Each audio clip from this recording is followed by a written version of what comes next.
국내에 편의점 수가 얼마나 되는지 아십니까?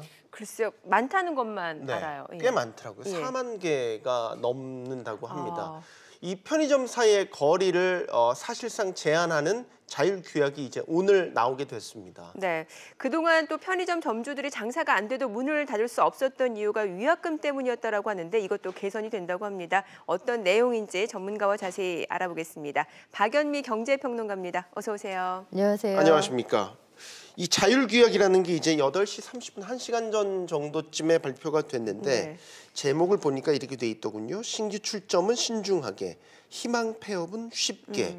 좀 색다르다는 생각이 듭니다. 네, 퇴로를 열어줬다는 그 부분에 방점이 찍혀 있는데요. 네. 기존에 장사하던 분들은 일단 상권을 보호받게 됩니다. 네. 원래는 우리가 94년에 그 편의점끼리도 80m 이내는 상호 출점하지 않기로 자율규약이 돼 있었는데 요게 2000년에 접어들면서 공정위가 이건 담합이다. 예컨대 김밥집이 있다고 해서 추가로 김밥집이 못 들어오게 하면 기존 사업자들은 지나치게 보호를 하고 새로 들어오고자 하는 분들은 장사를 못하게 되잖아요. 그렇죠. 그런 취지에서 담합이라고 판단을 해서 시정명령을 내리면서 중단이 됐는데요. 이후에 그 동일 브랜드끼리는 250m 내 출점을 자율 규제를 하다가 요것도 2014년에 없어졌어요. 사실상은 자유롭게 출점이 가능한 그런 상황이어서 최근 4년 동안은 편의점이 아주 우후죽순으로 늘어났습니다. 이래서 출점을 좀 어렵게 하고 반면에 그 편의점을 하다가 장사가 좀 안 돼서 문을 닫아야 하는 경우에도 위약금이 너무 비싸서 그만두기가 어렵다 보니까 이 위약금을 깎아주거나 아니면 아예 면제하는 방안 이런 것들이 이번 자율규약안에 모두 포함이 됐습니다. 네. 자, 그러면 일단 여기에서 어떤 내용들이 구체적으로 나왔는지 취재기자를 통해서 한번 알아보고 얘기 계속 이어가겠습니다. 지금 쉽게 얘기해서 경영난을 해소하기 위한 방안들입니다. 이를 위해서 편의점 업계가 자율규제안을 조금 전에 내놓은 것이죠. 네, 핵심은 이제 신규 출점 거리를 제한하고 심야 영업을 탄력적으로 운영할 수 있게 하는 등 숨통을 트이게 하겠다라는 건데 자세한 내용 취재기자 연결해서 알아보겠습니다. 이광호 기자. 네, 이광호입니다. 네, 자율협약 내용부터 설명을 해주시죠. 네, 편의점 업체들로 구성된 편의점 협회가 지난 7월 말 자율규약을 작성을 해서 이 규약이 적법한지 심사해달라고 공정거래위원회에 제출을 했습니다. 그리고 지금 4개월 정도가 지난 오늘 공정위와 업계가 협의를 그간 여러 차례 거쳐서 최종 규약이 선포가 된 건데요.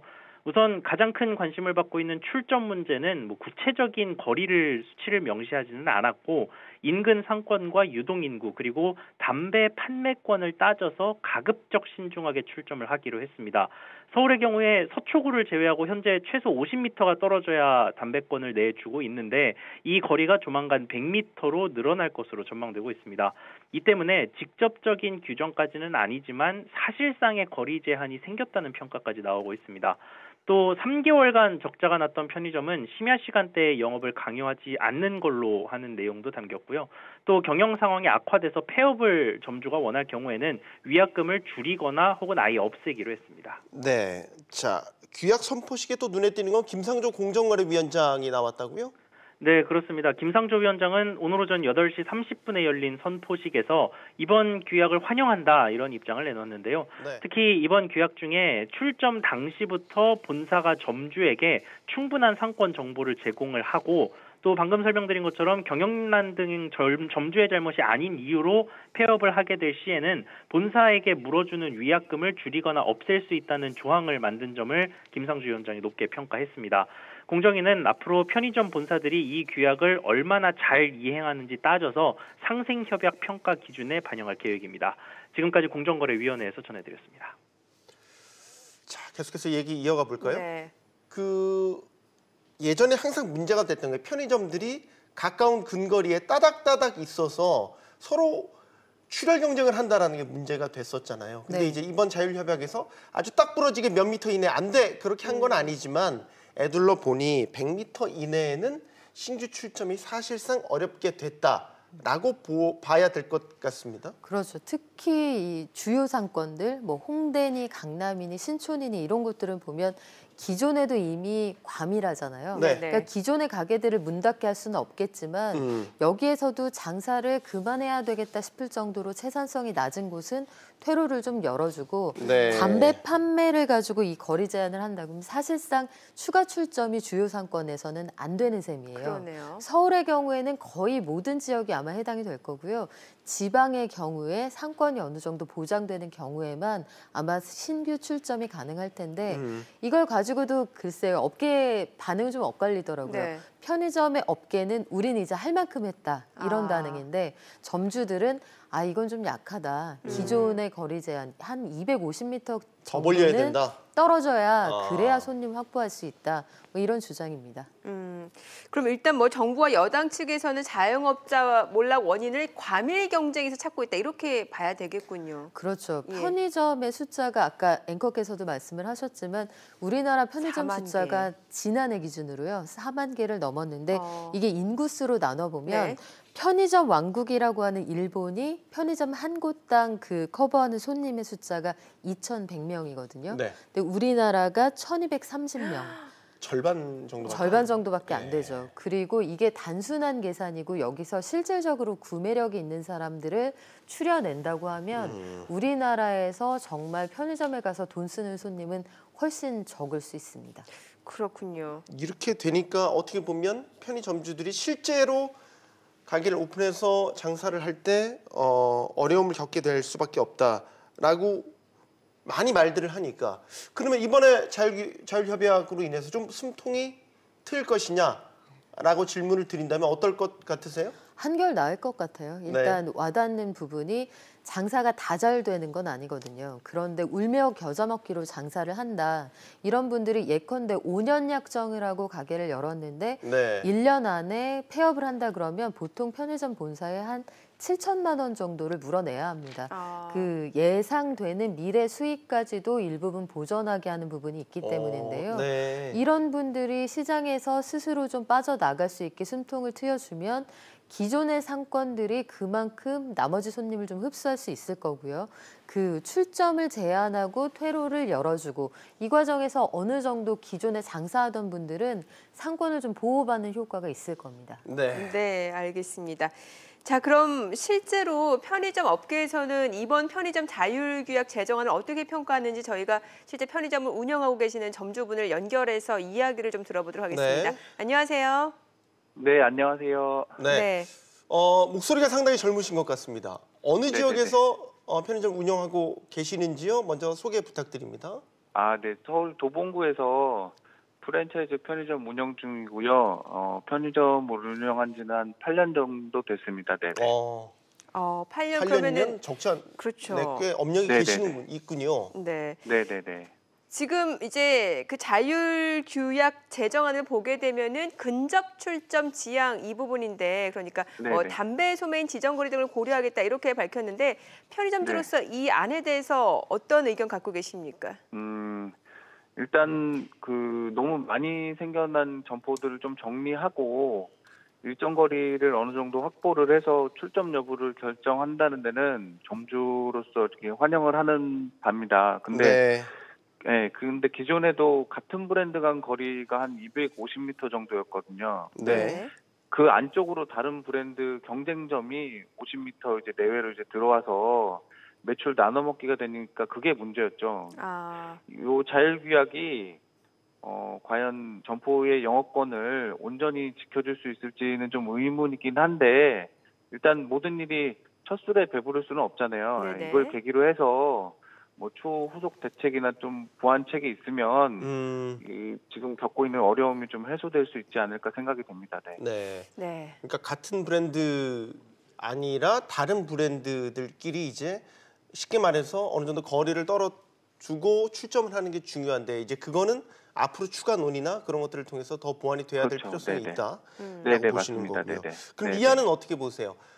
예를 들어서 경영이 어려워진 편의점주가 폐점을 좀 쉽게 할 수 있도록 위약금 부담을 면제하거나 좀 줄여주는 이런 방안은 어떻게 보십니까? 네네. 사실 최저임금이 계속 오르면서 비용 부담이 커지니까 점주들이 그 양수 양도나 이제 또는 폐점을 좀 고려를 많이 하는데 네. 사실 위약금이 부담이 많이 돼요. 많이 부담이 돼서 문을 닫지 못하는 경우도 있거든요. 뭐 아까도 말씀을 뭐 7천만 원 이렇게 말씀을 하셨지만 부담이 네. 상당하기 때문에 문을 닫지 못하는 경우가 종종 있는데 이 위약금 부담을 면제를 하거나 이렇게 많은 부분을 줄여주면 이 업계에서 출구가 마련돼가지고 스스로가 좀 정리가 될 점포들은 정리가 되고 자정이 되지 않을까 싶습니다. 네네. 네. 요즘 뭐 뉴스나 기사 보면은 이런 내용 많더라고요. 편의점 업계 너무 힘들다 이런 내용 네네네. 많은데 구체적으로 어떤 부분이 어떻게 힘든지 좀 현실적인 이야기를 좀 저희가 들어볼 수 있을까요? 네네네. 편의점이라는 그 업종 자체가 쉬는 날이 없잖아요. 그리고 또 그 밤새 24시간 운영을 하니까 점주가 근무 시간을 아무리 늘려도 알바를 안 쓰고는 사실 운영이 안 되거든요. 예. 네. 업계가 좀 이렇게 힘든 데는 뭐 여러 가지 이유가 있겠지만 뭐 경제 상황을 좀 고려하지 않고 최저임금이 너무 급하게 오르는 게 가장 큰 원인이라고 보고요. 일단은.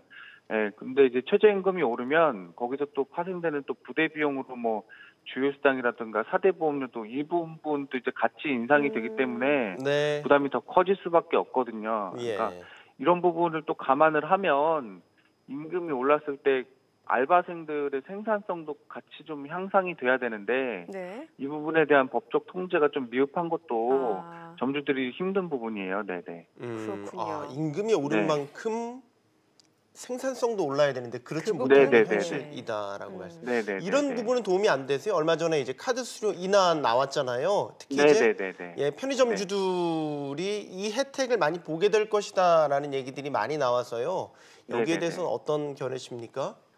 지금 카드 수수료 인하도 그렇고 부가세 환급 한도를 지금 늘린다고 또 이렇게 발표를 그것도 있죠? 했잖아요. 네네네. 이 부분이 이제 일시적으로는 도움이 될 거라고 생각은 합니다. 근데 그 매출 구간별로 다르지만 0.65% 정도 되는 이 수준이 카드 수수료 인하 수준이 임금 인상분을 다 커버를 할 수는 없다고 보고요. 네. 그다음에 공제 한도를 늘린 것도 사실 이게 계속되는 게 아니잖아요. 한시적인 것이기 때문에 추가 대책 이 부분도 더 필요하다고 생각합니다. 네. 네, 뭐 지금 말씀해주신 내용을 들어보니까 인건비 부담이 상당하다라는 생각이 드는데, 네네네. 자, 일각에서는요, 그 너무 많은 자영업자, 그러니까 진입 장벽이 낮기 때문에 자영업자들이 이렇게 힘든 거다 이런 분석도 있는 것 같거든요. 이 분석에 대해서는 어떤 입장이세요?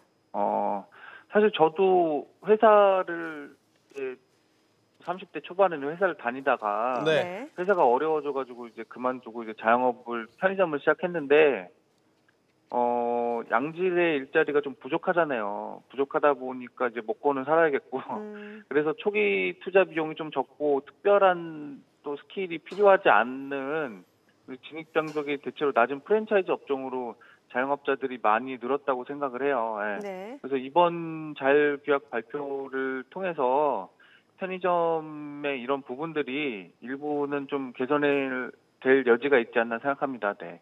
그렇군요. 마지막으로요. 하고 싶은 말씀하세요. 시간 드릴 테니까요. 뭐 정보를 향해서 좋고 뭐 네. 저기 편의점 본사를 해서도 한 말씀 시간 드릴게요. 네. 일단 뭐 올해 최저임금을 결정하면서 정부가 속도 조절을 한다고 해서 속도 조절을 했지만 지금 많은 편의점 점주들이 지급 능력이 지금 거의 한계에 도달했거든요. 네. 소득주도 성장이 사실 좋은 의도 취지인 건 알겠는데 지금 이 상황에서는 좀 다시 한번 돌아봐야 되지 않나 좀 싶고요. 본사도 지금 어렵지만 점주들과 고통 분담을 하자는 측면에서 지금 2019년이 지금 한 달도 안 남았잖아요. 예. 상생을 할 수 있는 점주들하고 상생할 수 있는 좋은 방안을 좀 마련해서 같이 좀 살아야 되겠습니다. 네.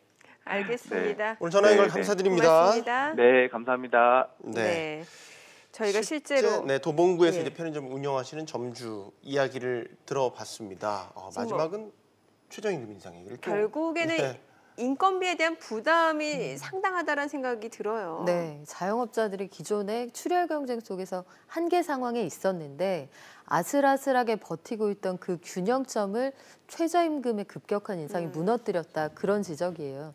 근데 이런 내용은 사실 그 대통령에 대한 국정 지지율에도 어느 정도 반영이 된다고 봐야 합니다. 지금 지지율이 말씀하신 것처럼 50% 아래로 이제 잘한다 평가가 떨어졌잖아요. 네, 처음이죠. 특히 이제 또 의미심장한 건 부울경이라고 해서 경제 산업 기반이 많이 무너지는, 경제가 특히 더 어려운 곳 지역은 급격히 대통령에 대한 지지율이 이탈하는 추세가 나타나고 있어서 네. 확실히 먹고 사는 문제를 해결하지 못하는 정부는 어떤 시기에도 사랑받지 못한다라는 게 다시 한번 확인이 되는 것 같습니다.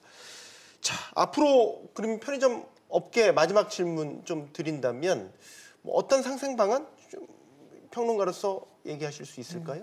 일단 사실 지금 편의점 업계, 그러니까 프랜차이즈 가맹본부는 꽤 많은 걸 내준 셈이에요. 그렇다면 편의점 업주들, 그리고 거기서 일하는 분들, 정부의 정책 이런 것들도 좀 보완이 돼야겠죠. 노력도 좀 더 있어야 할 거고요. 네. 아르바이트생들의 어떤 생산성에 대한 언급이 잠깐 나왔는데 실제로 그렇습니다. 인건비가 올라간 만큼 이분들이 이제 일하는 방식 이런 것들의 변화도 조금 있어야 할 것 같고요. 네. 편의점도 결국은 그 사장님들이 운영하는 가게잖아요. 그렇죠. 네. 그러니까 여기도 자생력을 갖추기 위한 자기 혁신은 필요합니다. 꾸준히 노력을 해야 하고 결국 자영업도 아주 냉정하게 평가를 하면 본인의 책임하에 창업과 생로병사, 마치 사람이 생로병사를 겪듯이 가게도 역시 생애의 큰 주기 속에서 노력하지 않으면 도태된다는 현실을 좀 직시할 필요도 있죠.